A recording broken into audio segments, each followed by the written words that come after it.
Hi everyone. तो कैसे आप सभी। तो देखिए आज हम डिस्कस करेंगे कि जो इग्नू के जो असाइनमेंट होते हैं वो रिजेक्ट क्यों होते हैं। जैसा कि आपको अगर पता नहीं होगा काफ़ी स्टूडेंट को कि इग्नू के भी जो असाइनमेंट है वो रिजेक्ट होते हैं। अब ये रिजेक्ट क्यों होते हैं, अब एक चीज़ आप याद रख लेना, आप इतनी मेहनत से कोई भी असाइनमेंट बना रहे हो, अगर वो रिजेक्ट अगर हो जाता है इस कंडीशन में आपको प्रॉब्लम होगी बार बार उसको बनाने में।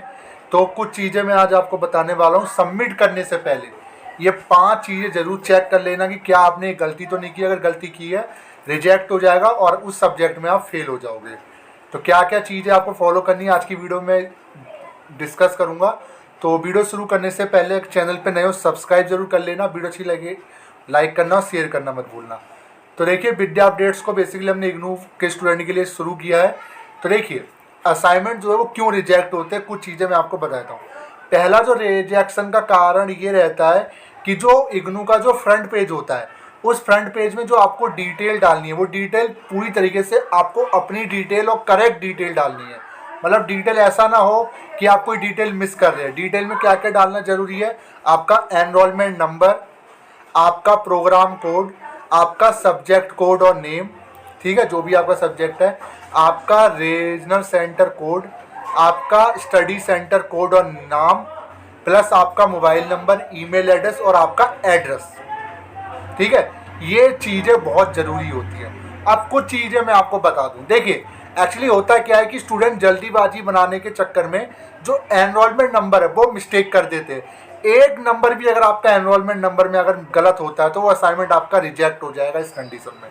पहली चीज़ तो ये हो गई। दूसरी कंडीशन क्या रिजेक्ट होने की, दूसरी कंडीशन होती है कि जो डॉक्यूमेंट लगाने के लिए बोले जाते हैं वो डॉक्यूमेंट आपको प्रॉपर लगाना है। क्या क्या डॉक्यूमेंट लगाना है ध्यान से सुनिए। पहला आपका इग्नू का फ्रंट पेज, दूसरा आपका इग्नू का आईडी कार्ड की फोटोकॉपी, तीसरा आपका क्वेश्चन पेपर, चौथे में आपके असाइनमेंट के आंसर। ठीक है, यानी ये जो क्वेश्चन पेपर और जो ये इग्नू का आईडी कार्ड है इसकी फोटोकॉपी आपको जरूर लगानी है। काफ़ी स्टूडेंट मैंने देखे हैं वो इग्नू का आईडी कार्ड नहीं लगाते, ये भी एक रिजेक्शन का कारण होता है। अब आप कहोगे सर कैसे पता चलेगा रिजेक्ट हुआ है नहीं हुआ।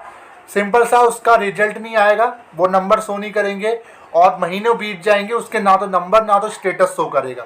तो समझ लेना वो आपका असाइनमेंट कहीं फंस गया, या तो रिजेक्ट हो गया या उस पर कोई कार्रवाई नहीं हो रही। अब ऐसी कंडीशन में आपको स्टडी सेंटर जाना होगा। स्टडी सेंटर वाले कहेंगे रीजनल सेंटर जाओ, तो वो आप खुद समझ लीजिए फिर आपके क्या होने वाला है। तो ये चीज़ को याद रखना। चौथी चीज़, जब आप आंसर लिखते हैं तो आपको सिर्फ ब्लैक और ब्लू पेन का ही यूज करना है, इसके अलावा किसी अलग पेन का आपको यूज नहीं करना। ये भी रिजेक्शन का सबसे बड़ा कारण है कि स्टूडेंट क्या करते हैं कि स्टूडेंट स्कूल की तरह लेकर चलते हैं, जो कि बिल्कुल इग्नू के अंदर गलत है।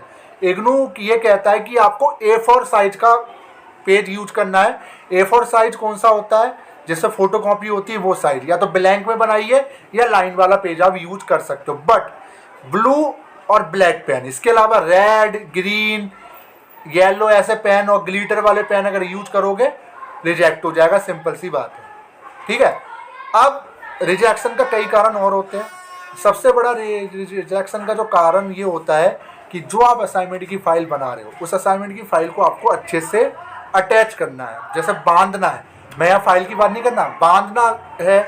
या जो असाइनमेंट आपने ऑनलाइन अपलोड कर रहे हो तो उसको सेपरेट PDF बनाना है। ये मैं तो ऑनलाइन के लिए बता रहा हूँ PDF, और बाकी जो ऑफलाइन सबमिट कर रहा है तो उसको एक फाइल सेपरेट बनानी है। ऐसा ना हो कि आधे पेज आपने ऐसे बांधे वो आधे खुल के कहीं और चले जाओ, वो तो फिर आपका रिजेक्ट होना ही होना है। ठीक है, तो अच्छे से बांधना है, ये चीज़ को आप नोट कर लीजिए। ठीक है, अब कुछ कारण और भी होते हैं रिजेक्शन के। वो रिजेक्शन के कारण ये है कि आप जो इग्नू का असाइनमेंट है वो किसी और से बनवाते हो। जी हाँ, ये बहुत बड़ा कारण है। मुझे लगता है इस इग्नू के स्टूडेंट को नहीं पता। एक्चुअली होता ही है कि मान लीजिए एक असाइनमेंट आपने लिखा, एक असाइनमेंट आपके भाई ने लिख दिया, या एक असाइनमेंट आपकी फ्रेंड ने लिख दिया या सिस्टर ने लिख दिया। ऐसी कंडीशन में ये होगा कि अगर मान लीजिए एक टीचर, वैसे तो इग्नू के अंदर होता ही है कि जो फाइलें होती है वो अलग अलग टीचर चेक करता है। बाई चांस कोऑर्डिनेटर के पास अगर आपकी फाइल जाती है सारी चेक होने के लिए, अगर उसको ये लगा कि एक फाइल में जो राइटिंग है वो किसी और की है, दूसरी में किसी और की है, तीसरी में तो और भी किसी की है, तो ऐसी कंडीशन में सारे असाइनमेंट आपके रिजेक्ट हो जाएंगे। ठीक है, अब वो कैसे पता करेगा, वो पता करेगा आपके सिग्नेचर से।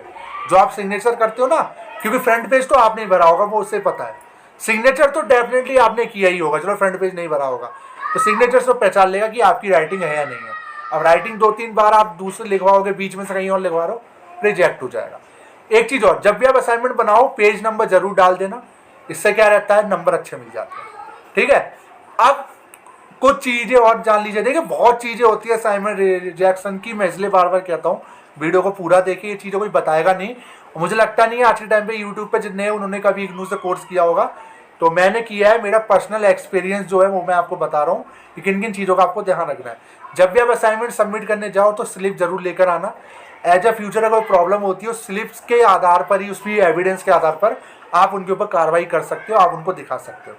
ठीक है, तो इन चीज़ों को आपको फॉलो करना है और बाकी और चीज़ें कुछ है नहीं। और अगर आप मार्केट से भी असाइनमेंट खरीद रहे हो तो ध्यान रखिए एक ही राइटिंग में होने चाहिए, वरना अलग अलग राइटिंग के हुए फेल हो जाओगे। इंग्लिश हिंदी का जरूर ध्यान रखिए, या तो आप हिंदी में बनाइए या तो इंग्लिश में बनाइए। ऐसा ना हो कि एक फाइल आप हिंदी में बना रहे हो दूसरी इंग्लिश में, या एक ही असाइनमेंट में एक क्वेश्चन आप हिंदी में कर रहे हो दूसरा इंग्लिश में। एक ही लैंग्वेज आपको पकड़ के चलनी है। ठीक है, तो बस ये थी वीडियो का इसलिए जो बताएगा। Thank you so much.